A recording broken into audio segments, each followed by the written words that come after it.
Auditorio de Telefórmula, que en estos momentos se enlaza con los trabajos de esta emisión. Agradezco que nos sigan a través de la radio y, por supuesto, plataformas de Internet. No quiere el presidente entregar la Alianza del Pacífico, dice él, a un gobierno espurio. Hizo un llamado, dice, para concertar con el Grupo de Río, un grupo que desapareció en 2009, supongo que tendrán ahí en Palacio Nacional, estar mandando telegramas o cartas probablemente al grupo ya fenecido. Ironías aparte, la Secretaría de Economía dice que abrió los canales permanentes, en este caso no con el Grupo del Río, sino con Colombia y Chile, que forman parte de la Alianza del Pacífico, para buscar una solución en consenso y traspasar la presidencia, que de todas maneras México ya la debió haber traspasado. Fíjese que hay un artículo, hay una cláusula ahí de temas democráticos, si hubiese alguna duda sobre la constitucionalidad del gobierno de Boluarte, pues podría hacer un llamado el presidente, pero bueno, se ve que el día de hoy le pasaron las tarjetas incorrectas y habló de todos estos grupos. En un momento más platicaremos con un experto para que nos ubique. En más información, quiero decirle que inauguró el presidente la primera fase de la central fotovoltaica de Puerto Peñasco. Utilizó por primera vez el AIFA, no utilizó, eso sí, un vuelo comercial, sino un vuelo oficial. En este caso utilizó un vuelo de la Fuerza Aérea para llegar a Hermosillo. Por cierto, la vía que el día de ayer inauguró para acceder al AIFA, pues resulta que hoy la cerraron. Reporteros del Financiero acudieron ahí y pues dijeron que estaban cerradas por motivos de seguridad. Ya ve que ahora preguntas cualquier cosa y dice, oiga, ¿y por qué hay esto? Por motivos de seguridad, pues ya mejor no opinas nada. Bueno, ya la volvieron a cerrar. Le comento que el caso García Luna continuará el martes. Este fin de semana es el fin de semana de los presidentes allá en Estados Unidos. No se crea que aquí todavía no tenemos eso de fines de semana. El lunes es el día de los presidentes y estaremos pues pendientes de la deliberación del jurado. Hace unos días lo dijo el Consejo Coordinador Empresarial y ahora el Consejo Mexicano de Negocios. Es necesario en este país arreglar el tema energético si queremos recibir más inversiones. Hoy los empresarios se reunieron con el canciller Marcelo Ebrard, quien por cierto anunció que tanto el presidente como Elon Musk hablarán sobre inversión, en dónde se va a instalar finalmente, si es que esto va a ocurrir, supongo que sí, la fábrica de Tesla en México, si será en Nuevo León o será cerca de Santa Lucía. La Fiscalía de la capital pide 52 años de prisión a los responsables del colapso de la línea 12, pero los responsables de otras administraciones, ¿no? De la actual no hay absolutamente nadie imputado. Le comento que fallece la escultora Ángela Gurría. Ustedes recuerdan la Ruta de la Amistad, el emblema mexicano. Yo, por cierto, tengo una maqueta en mi escritorio, se la mostraré en los próximos días, de la gran Ángela Gurría. Fallece a los 93 años. En más información, Macron llama a la Unión Europea a invertir en defensa. Dijo, es absolutamente fundamental que sigamos haciendo un esfuerzo presupuestal para defender a toda Europa la seguridad completa. España, de manera generosa, ofrece la nacionalidad a los 94 nicaragüenses que fueron, en este caso, pues literalmente sancionados, así como en la Edad Media, que los lanzaban y les quitaban absolutamente todo, nacionalidad, bienes, etcétera. Y bueno, pues España les ofrece protección en América Latina, salvo Colombia, que muestra preocupación, y Chile, que se ha manifestado en contra. El resto de los países, incluido el nuestro, hoy se habló de muchos temas, hasta de mandar al abogado de García Luna, pero de Nicaragua, nuestra Cancillería no ha dicho absolutamente nada. Vamos a una brevísima pausa, regresamos en un instante. Seguimos con la información. Fíjese que en la conferencia de seguridad de Múnich, pues ha habido una serie de expresiones. Ha dicho Zelensky, esta mañana habló y dijo que no hay más alternativa que la victoria, hasta la victoria siempre, diría un clásico. Bueno, pues Zelensky dice que hay solamente esa posibilidad. Canciller alemán también habló y bueno, pues después de titubeos, debates políticos, está ya dispuesto a enviar los tanques a Ucrania y dice hay que hacerlo ya, a pesar de, bueno, todos los problemas. Estuvo Kamala Harris, la vicepresidenta de los Estados Unidos, en este caso empuje del aliado noratlántico, pues es fundamental. La vicepresidenta dijo que se espera todavía una guerra larga y que la alianza transatlántica sigue fuerte y unida. El presidente Macron, el presidente francés, habló de, o sea, no quita el dedo del renglón sobre el tema de gastar más en defensa. Parte de lo que dijo Macron fue esto. Pouvoir défendre l'Europe, elle doit aussi s'armer Si Europa quiere defender a Europa, tiene que armarse, hacer uso de la cooperación de la OTAN, pero también acelerar su capacidad de producir armas en suelo europeo. Así pues, deseo que adoptemos un ambicioso programa europeo para invertir en defensa y saquemos al máximo partido al Fondo Europeo de Defensa. Bueno, pues ahí lo tiene. La semana próxima se cumple un año de la invasión rusa. Y en otros temas, antes de ir con mi compañera Sara Pablo, y leí con gran interés el artículo que publicó el embajador Zhang Run, el embajador chino en México, y lo llama, bueno, siguiendo la tradición de la diplomacia china, el árbol de la vida de las relaciones China-México. Alude, por supuesto, a paz y habla de que igual que los árboles de la vida, que son muy bellos en nuestro país, una de las más hermosas expresiones de nuestra creatividad, de la creatividad de nuestros artesanos, dice que son frondosas, coloridas y llenas de vitalidad, y que no hay que perder de vista el enfoque del mutuo, el principio del beneficio mutuo. Interesante, bueno, pues abre con sigilo diplomático, cuando ha habido desde el lado mexicano una posición, digamos, estratégica muy clara. Por un lado, el presidente no ha ocultado el tema de que no quiere que los chinos entren al tema del litio, y bueno, pues le ha planteado a Biden, como usted lo recuerda,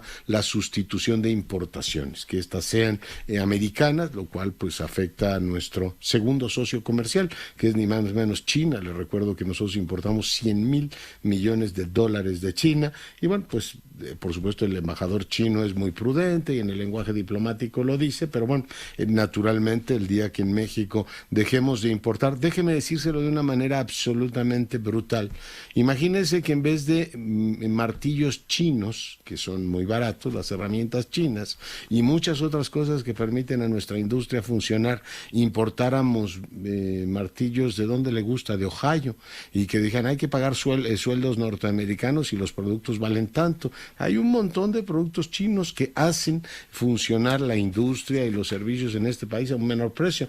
Tampoco es así de cerremos las fronteras y pensemos en la sustitución de importaciones. Nos beneficiamos mucho de un comercio con China que nos ofrece un montón de productos a un precio mucho más competitivo, lo cual le introduce competitividad a México. Pero bueno, esa es parte de la complejidad de un tablero estratégico en el cual pues también nosotros estamos cerca de los Estados Unidos y los Estados Unidos están cada vez más distantes de China en el tema de las consideraciones mutuas. Sara Pablo, te saludo.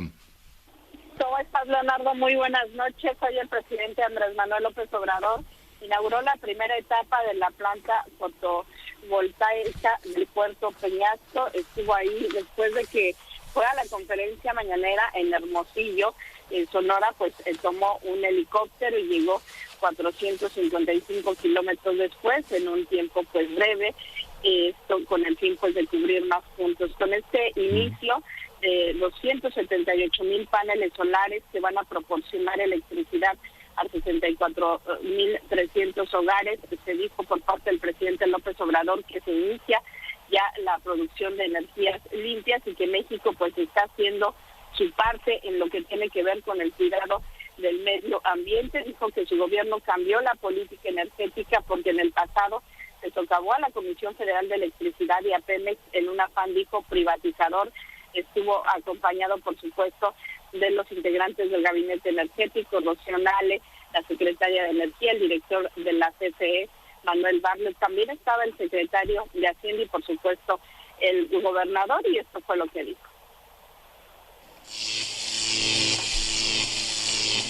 En este momento inicia operaciones la central fotovoltaica Puerto Peñasco. Bueno, pues este fue el momento en que el presidente López Obrador oprimió el botón y se empezó a generar ya esta energía. Después él también tomó el helicóptero para ir a Nogales, Sonora, y ahí se reunió con autoridades de México y de Estados Unidos. Estuvo la gobernadora de Arizona y también el embajador de Estados Unidos en México, Ken Salazar, sí, porque se están modernizando justo las aduanas y bueno, pues el presidente dijo que se evaluó el trabajo de obras y aduanas que se realizan en coordinación con el gobierno de Estados Unidos. Va a estar todo este fin de semana en Sonora. El día de mañana estará en Bavispe inaugurando esta carretera Agua Prieta Bavispe, que ya se había comprometido con una inversión de 1,400 millones de pesos, 135 kilómetros, Y bueno, pues también dijo el presidente que era en honor a las familias Miller, Langford y Levarón, que recordemos pues esta masacre terrible que ocurrió en el 2019 que provocó, o más bien estos asesinos de 6 personas, entre ellos 3 mujeres, claro, y 6 niños, Leonardo. Claro, absolutamente. Oye, entonces se está moviendo todo en helicópteros de la Fuerza Aérea. El helicóptero de la Fuerza Aérea, sí, de hecho aterrizó en Hermosillo ya ayer, se dice que utilizó finalmente el AIFA, sí, pero la parte, digamos, militar no ha utilizado, pues para vuelo comercial sigue sin usar el presidente López Obrador este aeropuerto, utilizó el vuelo militar para llegar a Hermosillo y de ahí pues se ha movido hasta ahora en helicóptero por las distancias que sí son, pues son grandes distancias. Claro. Y así abarca más puntos. El presidente pues ya en esta recta final de su gobierno ha optado por el uso de estas aeronaves oficiales con el fin pues de hacer más cosas y visitar más lugares, Leonardo. Pues desde el principio se le dijo que era, pues es el presidente y hay que eficientar el tiempo, pero él decía que no, que él iba a viajar en comerciales hasta que literalmente pues la agenda se le ha complicado. Sara, pues muchas gracias. Hasta luego, muy buenas noches.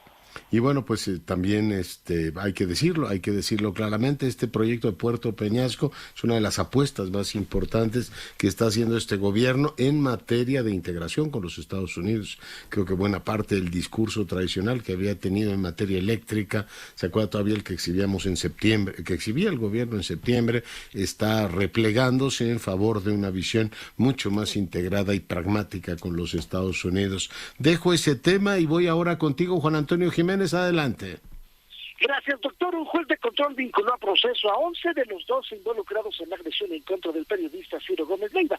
El Ministerio Público formuló la imputación, por lo que el impartidor de justicia resolvió iniciar proceso a todos por el delito de asociación delictuosa y a 3 de ellos por homicidio calificado por disparo de arma de fuego en grado de tentativa. Estas personas son precisamente Paul Pedro, quien ha sido acusado como líder de la banda, Israel y Juan Antonio. En tanto, el implicado que no fue llevado, el que faltó, fue Héctor, conocido como el Bart. Este sujeto es al que se le imputa, doctor, el que disparó directamente, el que jaló el gatillo, pero no fue presentado porque hubo un error en la orden de captura, en la orden que tenían que llevarlo, hubo un error y no fue presentado. Estos implicados se reservaron su derecho a declarar en esta ocasión y al término de la diligencia, el abogado de los imputados, David Hernández, señaló que no está de acuerdo precisamente con las imputaciones que están haciendo en contra de sus clientes. Él está defendiendo a los 11 implicados y dice que no está de acuerdo con la imputación por lo que es el delito de asociación delictuosa. Vamos a escuchar. Para la defensa no está claro por lo que hace a la asociación delictuosa de los otros 8 imputados, de cómo pueden participar en una asociación delictuosa cuando de las escuchas. Hasta este momento escuchas todos los datos de prueba, no hay un solo dato objetivo, pero dice el juez que, bueno, a consideración dice que sí, que bueno, porque ser familiares de ellos tenían conocimiento de sus actividades y conocen sus hijos. Y bueno, pues en ese sentido se dictó un plazo de 4 meses para el cierre de la investigación complementaria. Asimismo, doctor, también le comento que precisamente entre las pruebas que presentó en esta diligencia del Ministerio Público fueron el seguimiento de las cámaras de seguridad y también hubo intervenciones telefónicas. Los implicados quedaron bajo la medida cautelar de prisión preventiva, aunque ellos pues ya estaban en la cárcel por los delitos que se les habían imputado en una primera instancia, que eran portación de armas de fuego, así como delitos contra la salud. Los hombres estaban en el reclusorio norte y las mujeres en Santa Marta, Catitla. Cabe destacar que en esta audiencia contra Héctor alias El Bart se va a llevar a cabo a más tardar el próximo domingo. Doctor, el reporte. Muy bien, pues se lo agradezco mucho. Buenas noches. Gracias, buenas noches. Bueno, y le comentaba que la Secretaría de Economía emitió un boletín diciendo que abrirá los canales permanentes de diálogo con Colombia y Chile para buscar solución al tema de la presidencia de la Alianza del Pacífico. Esta mañana el jefe del Estado, vamos a escucharlo por si usted no lo había o no escuchó, a lo largo del día se ha repetido en múltiples espacios. Al iniciar este informativo le compartíamos la frase, el dicho del presidente de la República en sus propias palabras. Esto dijo: porque yo no quiero entregar a un gobierno que considero espurio.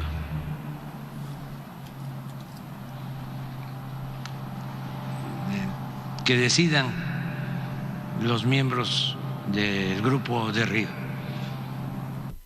Bueno, creo que el Grupo de Río ya no existe, pero bueno, a lo mejor van a tener una sesión espiritista ahí, decir, a ver qué hacemos con la Alianza del Pacífico desde el Grupo de Río. Pero bueno, vamos a enlazarnos con un experto en estos temas, un diplomático muy experimentado, además académico del TEC de Monterrey. Miguel, ¿cómo estás? Buenas noches, Leonardo, encantado de estar contigo y con tu público. Embajador Ruiz Cabañas, ¿cómo, digamos, salir de esto? O a lo mejor queda simplemente como un dicho. Yo no quiero entregar la presidencia de la Alianza del Pacífico, dice el presidente, a Dina Boluarte. ¿Cómo ves? Bueno, francamente no tiene ningún fundamento la posición que ha asumido el presidente. Si uno trata de ser comprensivo y decir, bueno, simpatizaba con Pedro Castillo, pero el presidente no puede declarar espurio al gobierno de otro país simplemente por la simpatía que tenía con el presidente anterior. El hecho real que el presidente pues parece querer ignorar es que Pedro Castillo intentó dar un golpe de Estado y lo hizo con tan mala puntería que falló su golpe de Estado, pero él anunció un golpe de Estado y entró en vigor la maquinaria constitucional del Perú, que con base a su constitución decidieron destituirlo. Y en ese sentido, después de tenerlo para juzgarlo por haber querido dar un golpe de Estado, no se puede omitir esa grave falla que tuvo el expresidente Pedro Castillo. Y creo sinceramente que el presidente no tiene ninguna base ni constitucional ni legal en base al derecho internacional, o no hay una norma que le autorice a él a declarar espurio a un gobierno que se estableció conforme al marco constitucional de Perú. El presidente siempre dice que basa su política exterior en la no intervención en asuntos internos, y yo creo que está violando totalmente ese principio al intervenir abiertamente en la política peruana. En cuanto a no entregar la presidencia de la Alianza del Pacífico, bueno, qué bueno que haya consultas, pero lo que procede, y seguramente vendrá de los otros países que son miembros de Colombia y Chile, pues es una entrega, a lo mejor sin una ceremonia entre presidentes, pero una entrega de facto, porque eso es lo que procede. Lo otro sería terrible, Leonardo, que es pues la virtual desaparición de la Alianza del Pacífico, que yo creo que le da a México un espacio privilegiado en Sudamérica. Por lo demás, como tú bien señalas, pues el Grupo de Río desapareció en términos reales en el año 2009. Para dar paso a CELAC, ¿no? Para dar paso a CELAC el año siguiente, en 2010. Y hay que recordar que la mayoría de los miembros de CELAC han dicho, pues, prácticamente con la excepción de México, pues que reconocen, siendo dolorosa la caída del presidente Pedro Castillo, pues reconocen que todo se dio dentro del marco constitucional de Perú. Y pues han reconocido... Oye, como se dio la caída de Kuczynski o de Vizcarra de los o de otros cualquier otro presidente, 6 presidentes. ¿No? Uno podría como constitucionalista decir, pues a lo mejor hay algo en la constitución peruana que de alguna manera produce esta inestabilidad política, pero el presidente Castillo no es el primero presidente depuesto por el Congreso, es el sexto en un plazo de unos pocos años. Entonces, pero ese es un asunto que tendrán que ver los peruanos si quieren enmendar su constitución para dar un régimen, pues más estabilidad política. Pero hoy es el régimen que los peruanos cedieron, es su constitución, y México debería absolutamente respetarla, como esperamos que cualquier extranjero respete la constitución mexicana y la manera en que los mexicanos la aplicamos. Oye, la presidencia de la Alianza del Pacífico es rotativa, y lo que hace es absolutamente pues organizar las cumbres y darle continuidad a las cosas. No es una funcionalidad que tengas delegada por una votación, como no sé, pertenecer. No, ni mucho menos. Es decir, es algo que deberíamos, que en principio creo yo que con las reuniones ministeriales que tuvieron precisamente el lugar cuando no vino Pedro Castillo a la reunión de México, las ministeriales, pues yo creo que el canciller le entregó a su contraparte el mando de la Alianza del Pacífico. Vamos, que eso entra en automático, no es un asunto de voluntad, de yo no entrego una estafeta como si fuera la corona de un rey, Miguel. De facto así es, o sea, pues simplemente ya desde el 1 de enero Perú pues ocupa la presidencia por rotación y por orden alfabético. Después de México viene Perú y después vendrá Chile y después vendrá Colombia y así sucesivamente. Entonces, yo te digo, espero que esto no dinamite a la Alianza del Pacífico, espero que sigan las consultas técnicas y ministeriales. No es necesario que haya una ceremonia de 2 presidentes entregándose la estafeta, realmente es un acto protocolario que si el presidente no lo quiere hacer, hombre, pues que no lo haga, pero obviamente la alianza es algo muy importante, es algo que nació, hay que también recordarlo, pues hace 10 años, fue una iniciativa de La creación México, peruana además, ¿no? es una iniciativa que nació de Perú, que invitó a México, a Colombia y a Chile, por los países del Pacífico en América Latina, para tratar de tener una relación mucho más productiva, económica, con los países de Asia-Pacífico. Pero a nosotros, a México, no hay que olvidarlo, nos da un espacio en lo que es América del Sur. México se hace mucho más presente como miembro de la Alianza del Pacífico que si esa alianza no existiera. De modo que yo creo que hay que cuidar los intereses reales de México y pues no creo que sea bueno actitudes de pues yo no lo reconozco porque a mí no me cae bien. No, eso no corresponde ni a la tradición diplomática mexicana ni a la seriedad con que se tiene que manejar la política exterior de nuestro país. Y el hecho de lo retengo, porque yo digo, pues es como si Qatar dijera que el próximo Mundial de Fútbol lo hacen ellos, van a decir, oiga, ustedes ya hicieron el suyo y ahora les toca a otros organizarlo. Pero el hecho de que el presidente confunda, yo no sé si le pasaron mal las tarjetas, el grupo de Río con la Alianza del Pacífico, claramente nos habla de que no tiene mucho ancho de banda para los temas internacionales, pero que sí los mecanismos de consulta a los que él efectivamente ha recurrido tendrían que ser revisados, ¿no? Se ha hablado en Campeche, también te quería preguntar sobre esto, de una cumbre de países progresistas para defender a Cuba. Se sigue insistiendo que Cuba es víctima de un bloqueo, cuando creo que lo que corresponde es hablar de un embargo, es decir, no un bloqueo.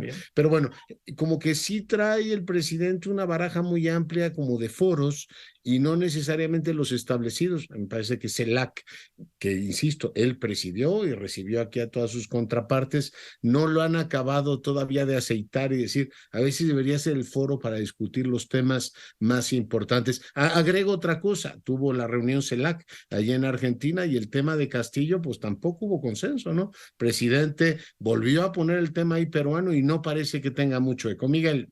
Exactamente, como vimos en la cumbre de CELAC celebrada recientemente en Argentina, si tú ves la declaración final, no hay un solo párrafo sobre la situación en Perú porque no hay consenso, porque prácticamente todos los miembros de CELAC dicen, pues se actuó conforme a la Constitución peruana, no tenemos nada que decir. Puede ser que no nos guste lo que ocurrió, y eso cada quien es muy libre de pensar lo que quiera, pero no se puede decir que es un gobierno espurio, que producto de un golpe de Estado.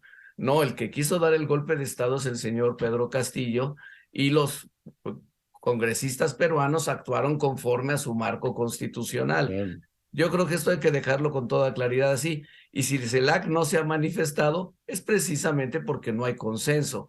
La mayoría de los países miembros, repito, reconocen al gobierno de la señora Boluarte, reconocen que se actuó conforme a su constitución, igual que la Unión Europea, que Estados Unidos, que nadie ha puesto en duda en realidad la legitimidad que tiene el gobierno actual de Perú. Si acaso yo nada más diría una cosa, México podría decir junto con otros países, ojalá y pronto haya nuevas elecciones para que el pueblo peruano decida quién quiere que lo gobierne. Hombre, eso es bienvenido, es parte de la tradición política, diplomática y democrática de México. Sí, sí, absolutamente. Te retengo un minuto más. El tema Nicaragua. Ha, en este caso, recurrido el dictador Ortega a expedientes horrendos, como privar de la nacionalidad de todos sus bienes a sus ciudadanos, que ya es la nulificación, la deshumanización de ellos. España les ha ofrecido nacionalidad a todos ellos y América Latina sigue enredada en el tema. Colombia dice que hay preocupación. México prefiere hablar de otros temas, incluido Perú. ¿Podemos seguir haciendo como si no pasara nada en Nicaragua, Miguel? Bueno, mira, lamentablemente sí podemos, como hasta ahora el presidente se ha negado a hablar de ese tema, con lo cual, pues yo tengo que decir aquí, como decía Mandela, cuando en una situación así te declaras neutral, en realidad estás ayudando al opresor. Y nuestro silencio le ayuda a Daniel Ortega, cosa que yo lamento mucho. Yo pienso que México ayudó mucho a los sandinistas para que llegaran al poder, los sostuvo en contraviento y marea cuando el gobierno de Estados Unidos quería o estaba en contra del movimiento sandinista. México no puede ignorar lo que pasa en Nicaragua, es un país demasiado cercano a nosotros y la verdad es que Daniel Ortega es un traidor. Traicionó a la revolución sandinista, ha encarcelado a muchos de sus colegas y a muchos de sus camaradas en el movimiento sandinista y los ha metido a la cárcel, incluyendo amigos míos diplomáticos con los que trabajé en una época. Yo lo lamento muchísimo.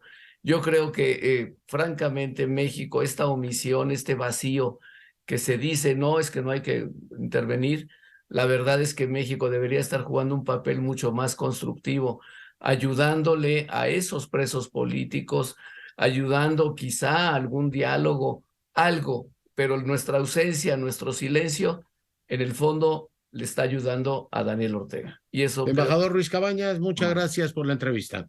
Gracias a ti, Leonardo. Buenas noches. Gracias, Miguel Ruiz Cabañas. Bueno, comentando estos dos temas, doy ahora la más cordial bienvenida a la doctora Jacqueline Pechard. Usted lo sabe, una destacadísima académica, ha sido consejera del INE, ha sido presidenta del INAE. Doctora, ¿cómo estás? Buenas noches. ¿Qué tal, Leonardo? Buenas noches. Encantada de estar contigo y con tu audiencia. Pues pedirte tu punto de vista sobre la integración de este comité. Ayer subimos los 3 nombres que eligió la Jucopo, están los que propuso el INAI y la Comisión Nacional de Derechos Humanos. ¿Cómo estás viendo todo el tema, enmarcado por supuesto en el debate sobre el Plan B? Jacqueline. Bueno, yo la verdad es que lo veo con mucha preocupación. Es decir, los que han nombrado la Jucopo ha preferido utilizar su mayoría, de la mayoría en la coalición del gobierno, para imponer perfiles claramente alineados con el gobierno y con Morena. Cuando lo que dice la Constitución sobre lo que debe de ser este comité técnico dice que deben de ser personas de reconocido prestigio, estas son personas que, pues la verdad, poco se conocen y lo que se conoce es más bien su vinculación con el gobierno actual. Entonces, no hacer lo que también dice la Constitución, que lo que debe de hacer la Junta de Coordinación Política es buscar los acuerdos políticos para el nombramiento, no solamente de los próximos consejeros, sino de este comité técnico evaluador, que es clave, sobre todo porque pues, lo muy preocupante acá es que pues han dicho que se van a ir hasta el final, hasta la insaculación, sea en Cámara de Diputados o sea en la Suprema Corte de Justicia. Entonces, lo que haga el comité de evaluación, es decir, las listas cortas para cada una de las 4 vacantes, pues van a ser claves si lo que promueve Morena con sus aliados es llegar no a los acuerdos políticos, que sería lo deseable, sino a la insaculación final. Ya. Pues así estamos efectivamente, con una incertidumbre. Sobre el plan B, ¿cómo estás viendo las cosas? Ha habido esta maniobra como de retraso legislativo, dicen que el Senado lo tendría que aprobar el lunes, ¿no? Así es, lo va a aprobar creo que en comisiones el lunes, o en la Jucopo el lunes, perdón, y luego ya lo llevaría al pleno miércoles a jueves probablemente, ¿no? Entonces, pero esto es algo que ya lo han dicho hasta el cansancio, está aprobado salvo la cláusula de la llamada vida eterna. Entonces, esto ya está aprobado. La verdad es que lo que sigue es todo lo que pueda hacer de amparos y de acción de inconstitucionalidad ante la Corte. Suprema Corte. Muy bien. Entonces, ahí es donde está la última palabra, pero por lo pronto, a partir de que se promulgue esa reforma, pues se desmorona la Junta General Ejecutiva, tendría que salir el secretario ejecutivo, que es una pieza clave de operación del instituto. Es muy grave lo que mucha incertidumbre. Ya de manera pues sí. Doctora Pechard, pues muy agradecido por el enlace, seguiremos platicando si nos lo permites. Al contrario, muchas gracias, Leonardo. Buenas noches. La doctora Jacqueline Pechard, su opinión, docta opinión sobre estos temas, hoy para fortuna nuestra en este espacio. Hace algunos años apareció en librerías un libro de Regina Reyes Heroles titulado Vivir como reina y gastar como plebeya, libro que habla de finanzas personales, que habla de muchas cuestiones prácticas de la vida que es importante conocer. Regina, te saludo. Hola, muy buenas tardes, gracias por la invitación. Gracias por aceptar la invitación. Oye, ¿qué te llevó a retocar y a replantear tu obra? Supongo que la experiencia de la pandemia que tanto nos cambió a todos, nos ha llevado a ver las cosas con un ángulo diferente. ¿Qué ha variado en tu forma de ver las cosas, Regina? Cuéntanos. Pues le diste justo al clavo. Creo que la pandemia nos cambió la manera en la que vemos, conseguimos y movemos el dinero incluso, ¿no? Fue un parteaguas en términos económicos y financieros, y la realidad es que también ha cambiado muchísimo desde esa primera edición a hoy. El panorama financiero, ¿no? No solo por la parte de la digitalización y la tecnología, pero también la pandemia fue un parteaguas en términos de brechas. Se volvieron a hacer y a ver muy marcadas las brechas de género en salario, en quienes se quedaban sin empleo y quienes tenían que regresar a casa a cuidar, pues fueron las mujeres, ¿no? Y con todo eso también seguimos emprendiendo y haciendo nuevos negocios. Entonces, creo que hay un replanteamiento de cómo debemos abordar el tema financiero y cómo tiene que ser mucho más relevante de lo que pensamos que era antes de la pandemia. ¿Seguimos creyendo que hablar de dinero o es de mal gusto o es un tema que tampoco merece demasiada reflexión, que lo importante es la salud y el amor, que el dinero va y viene? Pero bueno, por supuesto la salud, el amor, todo es importante, pero hay que pensar bien, ¿no? En qué, en fin, organizar finanzas, proyectar cosas, organizar patrimonio y no dejarse ir por la pendiente de la alegría, que qué fácil se nos va el dinerito, Regina. No solo qué fácil se nos va, te diría un poco que creo que lo que tenemos que pensar es que el dinero efectivamente no es tan importante como la salud, quizá, o el amor, pero genera tranquilidad. Y si hay algo que necesitamos, incluso por salud mental hoy en día, es algo de tranquilidad para tomar decisiones correctas. Y te cuento un dato, o sea, somos el país más estresado por cuestiones de dinero. O sea, pasamos muchas horas de nuestro día, de nuestro mes, pensando en cómo arreglar nuestros problemas financieros. Entonces, creo que es mucho más relevante ponerlo en la ecuación, pensar que tomar riendas de este dinero, tomar el control de cómo lo estamos gastando y de por qué lo estamos gastando ahí, o sea, por qué decidimos gastar ese dinero en eso, es más importante, sobre todo, como dices tú, si queremos pensar un poquito a largo plazo y generar un patrimonio donde tengamos tranquilidad. O sea, esta tranquilidad es un poco, creo que, capacidad de decidir hacer con el dinero lo que tú quieres hacer con él. Tenemos poca información disponible, tú hablas de seguros, hablas de afores, hablas de pensar en muchas cosas. Tenemos poca información disponible los consumidores, los usuarios, y te pregunto si hay un sesgo de género entre hombres y mujeres, la cuenta de banco que más en tasa de interés te da o las comisiones. En fin, ¿hay poca información o somos un poquito reacios a informar, decir, mire, ya leeré la letra chiquita, mejor que la lea Regina por mí? Creo que es un poco lo segundo, pero también es normal, porque como también nos dijeron que no era tan importante hablar de dinero, ¿no? O que podíamos revisar eso después, más adelante en la vida o en el momento más indicado, que nunca sabemos cuál es, ¿no? Creo que el tema, la información está allá afuera, hay que buscarla. Hay que buscarla de las fuentes correctas. Hay mucha información, como en todos los temas, que puede ser, digamos, no la más correcta o que puede tener datos que no han sido actualizados, por ejemplo, porque también en el sector financiero las cosas cambian y están cambiando muy rápido. Entonces, creo que la información está allá afuera. Hay unas tablas espectaculares, por ejemplo, de Conducef que te permiten comparar las tasas de interés, pero hay que irla a buscar. Y a veces ese proceso no es tan sencillo. Y el libro ahí sí hace, por lo menos te dice dónde está esa información, dónde buscarla, cómo comparar, que esa es la otra cosa. No necesariamente sabemos cómo comparar y en qué fijarnos para saber cuál es el mejor producto financiero. Y en términos de si somos diferentes entre hombres y mujeres, pues al final el concepto de finanzas personales trae esa segunda palabra que implica personales, ¿no? Son muy personales.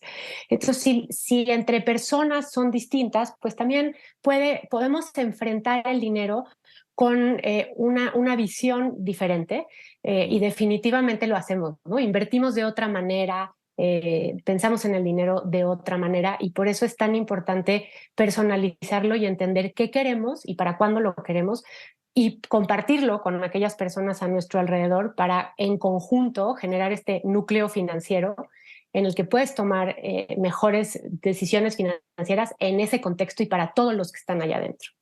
Cuando voy pasando las páginas de tu libro, tus recomendaciones, cada capítulo, pienso si en nuestro país, dominado en muchos sentidos por el realismo mágico y el pensamiento mágico, creemos que las cosas se van a arreglar en política, pues porque el presidente dice que se van a arreglar o tenemos buena intención. Somos un país poco sensible, poco proclive a pensar en el riesgo. Nos cuesta mucho contratar seguros, nos cuesta mucho pensar en que algún día tendremos canas. Bueno, te faltan muchos años, pero mucha gente de nuestra audiencia podrá decir, bueno, a mí eso también me está muy lejos, pero pensar en que hay que efectivamente tener solidez financiera, particularmente las mujeres, que además estadísticamente viven más. Nos cuesta mucho, Regina, asumir el riesgo como parte de una realidad con la que vivimos. Y eso está en el centro, ¿no?, del manejo de cualquier proyecto de finanzas personales.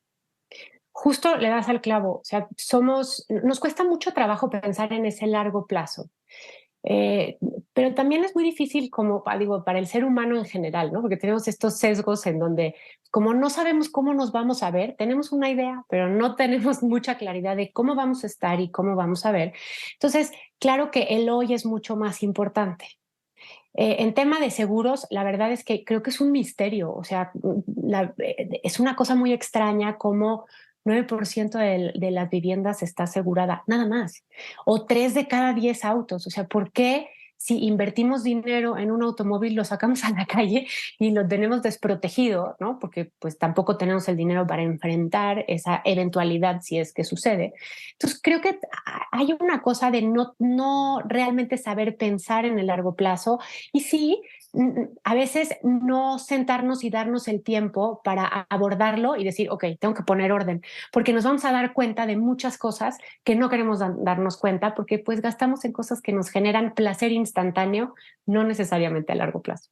Vivimos como, en fin, en este caso como si fuéramos inmortales, ¿no? No fuera a pasar nada. Pero este tema de la aversión al riesgo, ¿no?, es particularmente interesante. Finalmente te pregunto, ¿se puede efectivamente vivir como reina y gastar como plebeya? Sí se puede. Este libro es una guía para lograr eso, pero tenemos que querer, tenemos que enfrentarnos a los temas difíciles, como por ejemplo, ¿por qué no tenemos un testamento? ¿Por qué no pensar en si faltamos? ¿Qué va a pasar si nosotros ya no estamos? O sea, tenemos que abordar esos temas que son muy incómodos para entonces poder encontrar las estrategias que necesitamos para vivir como reina y gastar como plebeya. Yo creo que es una lectura que hay que tener, además te mueve un montón de cosas y ¿por qué no lo había pensado yo? ¿O por qué esto no lo he hecho? Pero hay un misterio ahí en el fondo. Un día hablaba con una premio Nobel, esta mujer Duflo, Esther Duflo, y decía, el ser humano disfruta mucho procrastinando, diciendo, esto ya lo haré después, voy a encontrar el seguro, pero después no sé, es una cosa rara que tenemos y hay que hacer, igual que uno tiene que hacer ejercicio, comer mejor, en fin, cosas que van en contra de tu propia comunidad. Pensar en tus finanzas personales y en qué cosas te pueden ocurrir es absolutamente fundamental. De ahí que valore mucho tu tiempo, tu libro. Regina, muchísimas gracias. Leonardo, muchas gracias por el tiempo y sobre todo por hablar de dinero, que es lo más importante. Que puede haber más importante. Regina Reyes Heroles, Vivir como reina y gastar como plebeya, en una nueva edición, revisando, por supuesto, todo a la luz de la experiencia que todos tuvimos de la pandemia. Gracias, Regina. Seguimos con la información.